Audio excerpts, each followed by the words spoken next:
başlıklarımız biraz daha söyleriz herhalde. Asayişle başlamak istiyorum. Toplam asayiş olaylarına bakıldığı zaman 2025 yılı Ekim ayında 2024 yılı Ekim ayına oranla %14'lük bir azalma meydana gelmiştir ve asayiş olaylarımız 1079'dan 933'e düşmüştür. Meydana gelen 933 olayın %98'i aydınlatılmıştır. 2025 yılı şöyle ilk 10 aya baktığımız zaman ise geçen yılın ilk 10 ayına kıyasla %10'luk bir azalma meydana geldiğini ve meydana gelen olayların %99'un aydınlatıldığını görüyoruz. Asayişte son bir yıllık döneme baktığımız zaman ise %8'lik bir azalma var. 11.767'den 10.860'a asayiş olaylarımızın toplam sayısı düşmüştür. Bununla ilgili somut bir veriyi de Türkiye çapındaki bir veriyi de sizlerle paylaşmak isterim. Polis bölgesi olarak baktığımız zaman Türkiye çapında 81 ilin içerisinde 9 aylık dönemde Eylül ayında dahil olmak üzere en az nüfusa oranla en az asayiş olayının meydana geldiği il Batman'dır. Huzurun kenti Batman'ı, asayişin kenti Batman'ı beraberce inşa etmenin huzurunu birlikte yaşıyoruz. Mal varlığına karşı işlenmiş olan ve kişilere karşı işlenmiş olan suçlarla devam etmek isterim.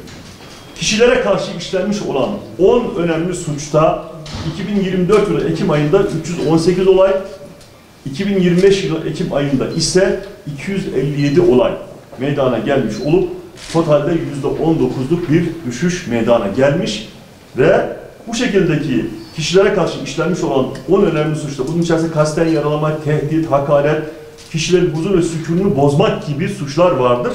Bu olayların %99.6'sı aydınlatılmıştır.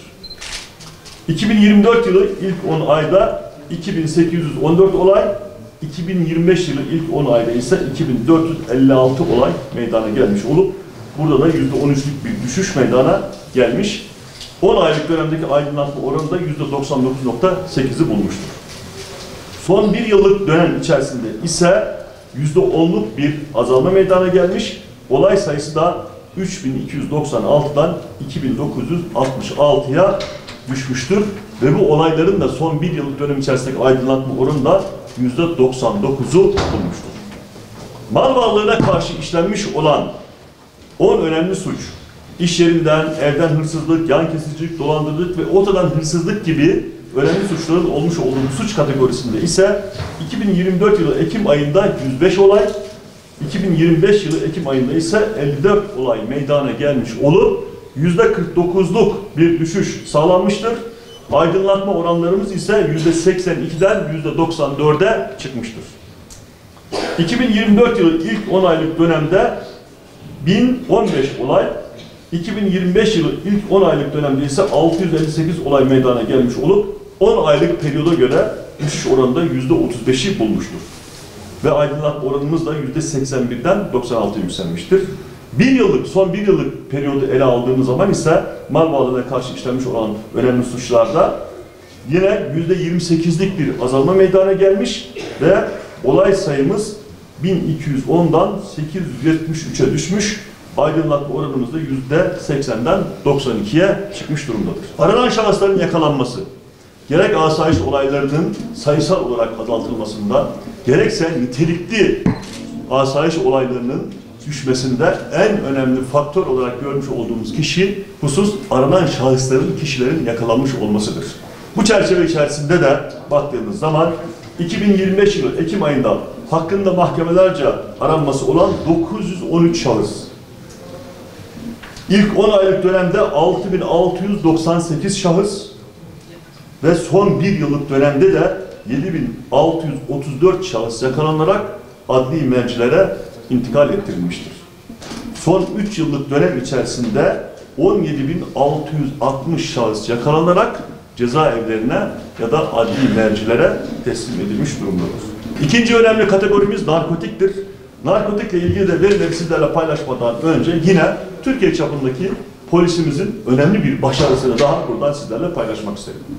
Büyük şehir olmayan 51 il içerisinde, çünkü narkotik bu şekilde kategorize ediliyor. Büyükşehir olan iller bir kategorizasyon, büyükşehir olmayan illerde ikinci bir kategorizasyon oluyor. En çok tutuklama yapan il sıralamasında Batman Narkotik Suçlarla Mücadele Şube Müdürlüğümüz 2. sırada yer almıştır.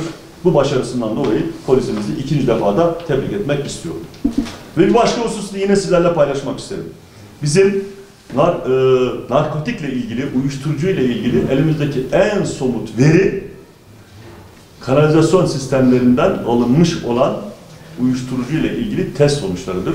Bu test sonuçları da gösteriyor ki Batman'da ehemmiyet arz eden esrar gibi, metamfetamin gibi, ekstazi ve eroin gibi uyuşturucular söz konusu olduğu zaman %50'nin üzerinde net düşüş sağlanmıştır. Bu da bizim göstermiş olduğumuz narkotikle ilgili mücadelemizin nedenli başarılı olduğunun en somut ve objektif göstergelerinden bir tanesi olarak burada sizlere ifade etmek isterim. 2024 yılı narkotikte Ekim ayında işlem yapılan olay sayısı 261, bu yıl itibariyle de 279 olaya müdahale edilmiştir. Adli işlem yapılan kişi sayısı 287'dir. Tutuklu sayımız da 17'dir.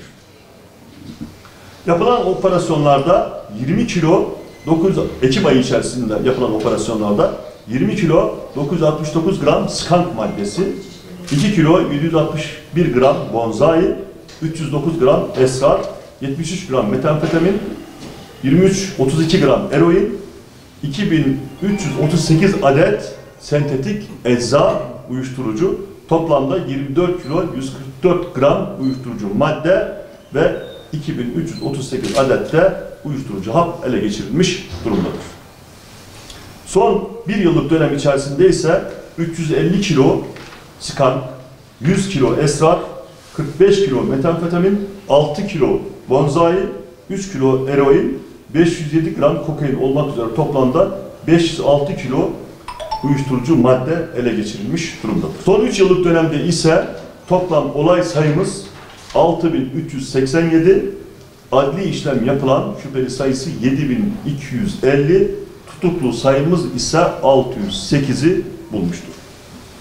Son 3 yıllık dönem içerisinde toplamda 1 ton 984 kilo uyuşturucu madde ele geçirilmiş, 27.418 adet ekstazi hap, 18.551 adet sentetik ecza, toplamda 45.969 adet uyuşturucu hap ve 11.606 adet Hint keneviri, 73 adet tabanca, 28 adet de tüfek narkotik operasyonları neticesinde ele geçirilmiş durumdadır.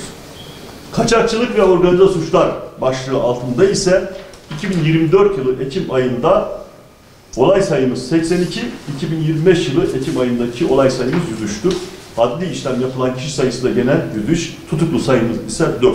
Bu yakalamalar neticesinde 46.000 paket kaçak sigara, 26.857 adet kaçak litre, düzeltiyorum, akaryakıt, 834 adet tarihi eser, 230 adet çeşitli kaçak emtia mal, 56 adet kaçak cep telefonu, 2 adet uzun namlulu silah ve bu silahlara ait fişek ve 1 adet de tabanca ele geçirilmiş durumda. Kaçaklık ve organize suçlarla ilgili son 1 yıl içerisinde ise 343.000 paket kaçak sigara, 318.803 litre kaçak akaryakıt, 6.503 adet çeşitli kaçak emtia mal, 5.184 adet elektronik sigara, 2.361 adet tarihi eser, 584 adet kaçak cep telefonu, 16 adet uzun namlulu silah ve 37 adet de tabanca ve bunlara ait mühimmat ele geçirilmiş durumda. Allah kolaylık versin.